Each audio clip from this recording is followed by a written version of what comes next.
Welcome, and thank you for joining us this evening. My name is Kimberly Cruz. OC News is brought to you by the broadcast journalism students at Cal State Fullerton.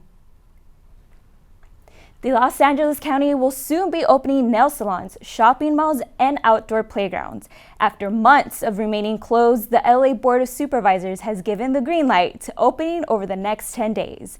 This comes as the Los Angeles County remains in the strictest tier for COVID-19. We turn now to Nathan Jacobo, who is following the story. Nathan?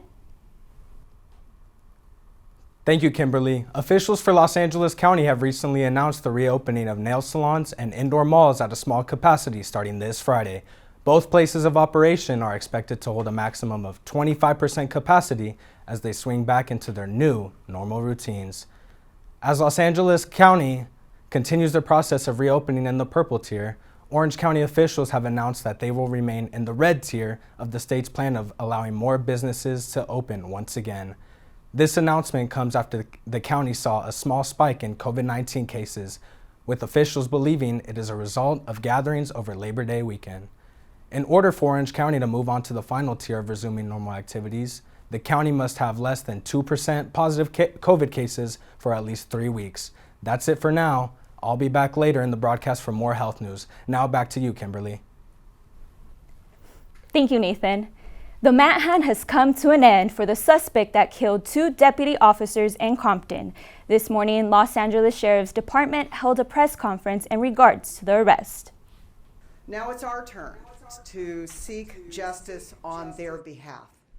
This morning, my office filed attempted murder charges against Deontay Lee Murray in the shooting of these 2 deputies. The suspect has been identified as Deontay Murray, a 36-year-old man who was already in custody in a separate case with the shooting a man during a carjacking. If convicted, Murray is facing a maximum sentence of life in state prison. Murray's bail was increased from just over $1 million to $6.15 million as a result of new charges. As far as the deputies, they have both been released from the hospital last week and are on a long road to recovery. Today, anti-racism protest organizer Tatiana Turner is charged with attempted murder and assault with a deadly weapon. Turner organized a protest in Yorba Linda that turned violent.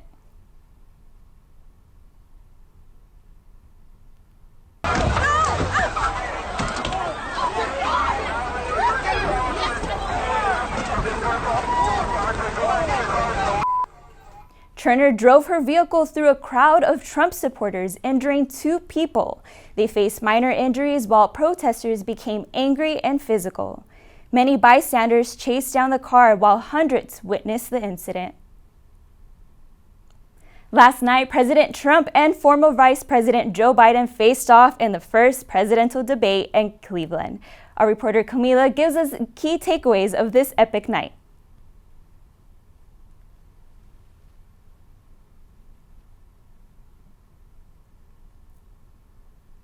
I'm not going to answer the question on a night when millions of Americans tuned in to hear from their presidential candidates, voters heard this. The question is, Justice, the radical question, left. Will you shut up, man? Listen, The 90-minute debate was filled with heated exchanges and frustrating moments, with President Donald Trump at times trying to steamroll the Democratic nominee, Joe Biden. Wait a minute, Joe. Let me shut you down for a second. At times, Biden fighting back, but also trying to connect to the American people, including a personal moment when he defended his son Hunter. My son, like a lot of people we know at home, had a drug problem. He's overtaken it. He's fixed it. He's worked on it. And I'm proud of him. Trump, when given the opportunity by moderator Chris Wallace to denounce white supremacist groups, responded with this. Give me a name. Give me a White name. supremacists and white supremacists and right Proud Boys, stand back and stand by. Trump and Biden are moving on, taking their messages to key battleground states. Biden kicking off a campaign swing through Ohio and Pennsylvania. He didn't speak to you or your concerns or the American people even once. Trump, meanwhile, visiting Minnesota for a private fundraiser before holding a rally in Duluth. I thought it was a great evening. It was an exciting evening.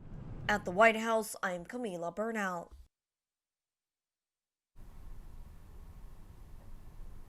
The glass fire burning in Napa Valley has charged more than 42,000 acres, leaving 80 homes destroyed with no containment.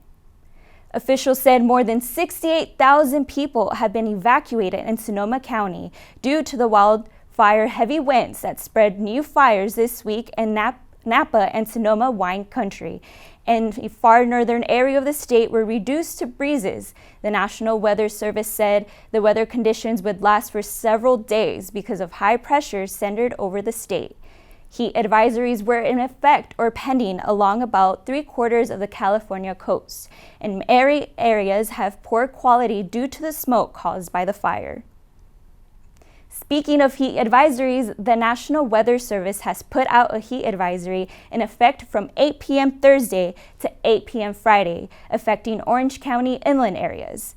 Starting with high temperatures of 95 degrees today, 92 on Thursday, and on Friday, we can begin to see temperatures slowly trend downward at 89 degrees, following Saturday at 87, Sunday at 85, and Monday at 83, ending the week at 81 on Tuesday. According to the National Weather Service, one should take precautions by drinking plenty of fluids, staying in an air-conditioned room, and staying out of the sun. One aspect of the debate that is still being talked about today is in regards to Trump's white supremacy comments. This is what Trump had said about the issue.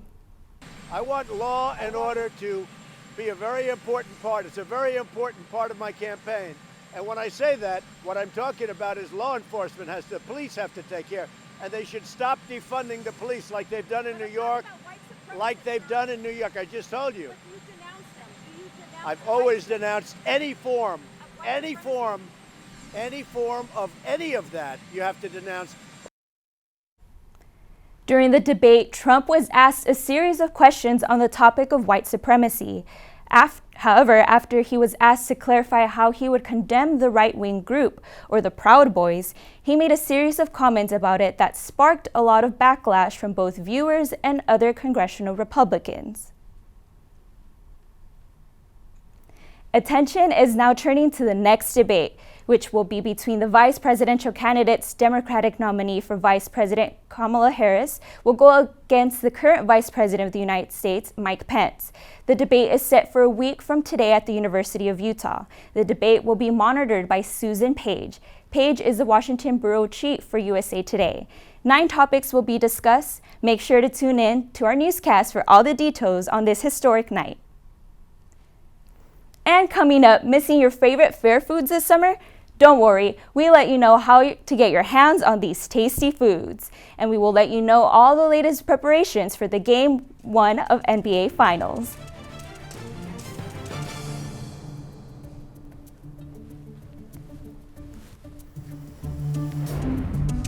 I need water.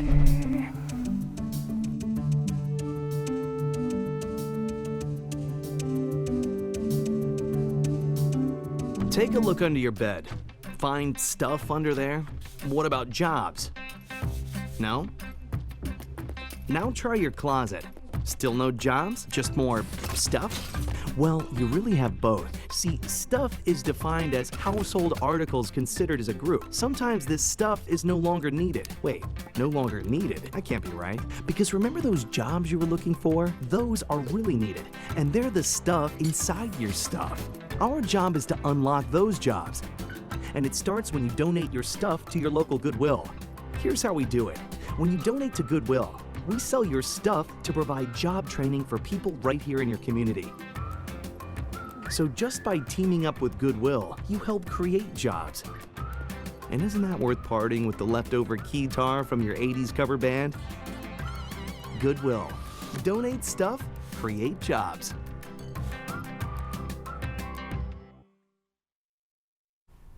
The stresses of the ongoing pandemic has patients visiting their dentist for more than just a simple dental cleaning.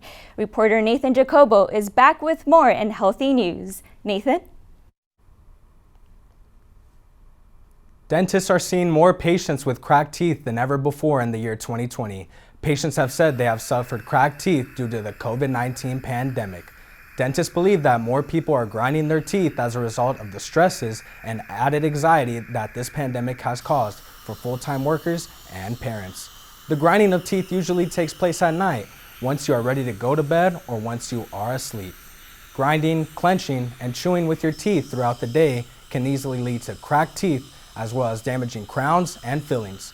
Dentists recommend that if you or someone you know have experienced dental pain recently, get it checked out as soon as possible. Otherwise, you may deal with this pain for a long period of time. In order to stop grinding your teeth and relieve some stress, doctors believe that exercising is a great boost to your overall health. COVID-19 or not, parents are still resisting taking their children to get their yearly vaccine at the doctor's office. Reporter Mandy has more on why parents have been so hesitant this year. It's not the first time you've been urged to get a flu shot. You should get it no later than the end of October. If it's available now, you should get it now, but don't wait until any beyond October. But with flu season colliding with COVID-19 and the virus is causing many similar symptoms, health officials are concerned about the strain on the healthcare system this fall and winter. They're urging Americans to get their flu shots like never before. Despite that, 1 in 3 parents may not get their child vaccinated for the flu, according to a CS Mott Children's Hospital poll of nearly 2,000 people. Those parents expressed concerns about side effects of the flu vaccine or said they believe the flu shot isn't necessary or effective. But the CDC says the single best way to prevent the flu is to get vaccinated each year. In comparison, 96% of parents who got their children vaccinated in 2019 said they intended to do the same this year. The CDC and other health officials say a flu shot during the pandemic is more important than ever. Sometimes people wait because they feel, well, maybe the immunity will wane as we get into the winter, and then you wind up that flu comes and you're not protected, and you wind up getting the flu. For Health Minute, I'm Mandy Gaither. For the first time since World War II, the OC Fair in Costa Mesa was forced to close its doors due to COVID-19, but the popular fair foods will still be available to the public. This year would have marked the 130th year of the Orange County Fair, with in-person concerts, our favorite attractions, and large crowds. However, this year will look a bit different, but there's one thing COVID didn't take away from us: our favorite fair foods. From fried Oreos, buckets of fresh-made cotton candy, candy apples, and even some fried cheese sticks are all drawing in fair foodies for the first ever Orange County Fair Food drive-thru experience. In order to make this experience possible, all food vendors are strictly following CDC guidelines. We are gloving, we're masking, providing closed containers to when we prepare the food. We're also using a POS system where they can enter in their credit card and we don't have to touch any of their any cash or cards. Despite the limitations the pandemic has put on the food vendors, this drive-thru allows them to still be able to reconnect with their fair community. There's years we don't make money, there's years we do, there's years we break even.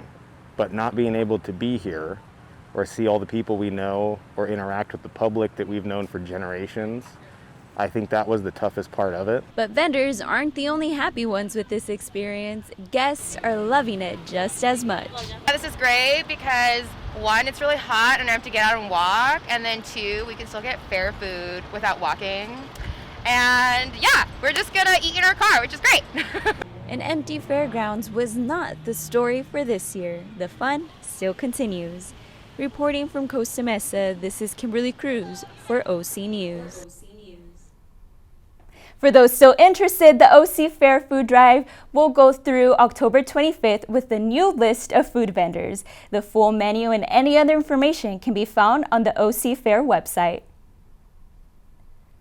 And coming up, after the break, a hungry polar bear decides to look for food in a very unusual place. We'll explain when we return.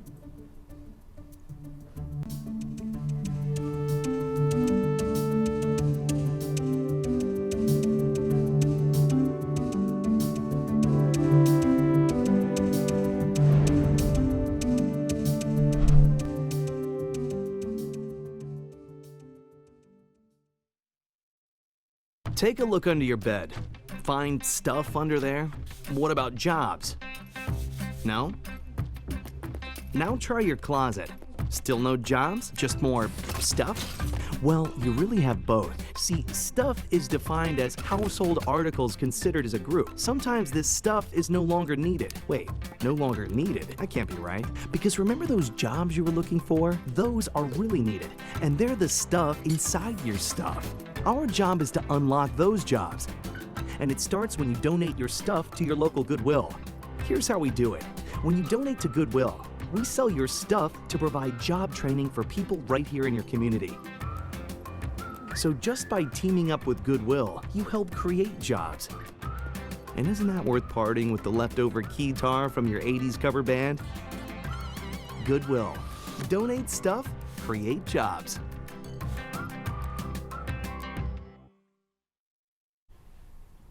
With an update on tennis star dropping out of the French Open, a postponed NFL game, and a preview of the start of the NBA Finals, here's Matt Christie. Thanks, Kim. Tennis legend Serena Williams has withdrawn from the French Open today.